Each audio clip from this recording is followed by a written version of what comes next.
భారత్ పాకిస్తాన్ యుద్ధం ఉధృతంగా జరుగుతున్న సంగతి మనందరికీ తెలిసిందే. అయితే ఈ సమయంలో ఒక ఆసక్తికర సంఘటన, ఆశ్చర్యకర సంఘటన ఏంటంటే, పాకిస్తాన్ భారతదేశంలో ఎన్ని రోజులు యుద్ధం చేయగలుగుతుంది అనే సమయంలో అంతర్జాతీయ ద్రవ్యనిధి ఏంటంటే, కొన్ని దేశాల వాళ్ళు దీని నుంచి ఆర్థిక సహాయం అడగవచ్చు.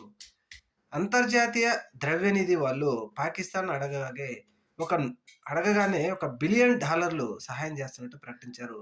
అయితే ఈ సహాయం చేయవద్దు అని భారతదేశం అంటే మన దేశం చాలా ఒత్తిడి తీసుకొచ్చింది. ఎందుకంటే పాకిస్తాన్ ఇట్లా ఉగ్రవాదిని పెంచి పోషిస్తా ఉంది అని చెప్పేసి, అలాగే భారతదేశంలో సామాన్య పౌరులు, సామాన్య ప్రజలు పంజాబ్, జమ్మూ కాశ్మీర్ రాష్ట్రాల్లో విపరీతంగా సామాన్య ప్రజల మీద దాడులు చేస్తా ఉన్న సంగతి మనం చూస్తూనే ఉన్నాం.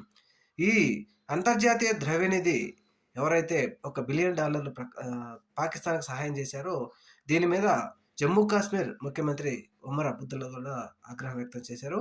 అంటే ఇలా ఆర్థిక సహాయం చేయడం ద్వారా భారతదేశం మీద ఇంకా మీరు ఎక్కువగా యుద్ధం చేయండి అని అనుకుంటున్నారో ఏమో తెలీదు గానీ, చూడాలి మరి ఈ $1 బిలియన్ భారతదేశం మీద పాకిస్తాన్ ఎన్ని రోజులు యుద్ధం చేయగలుగుతుందో.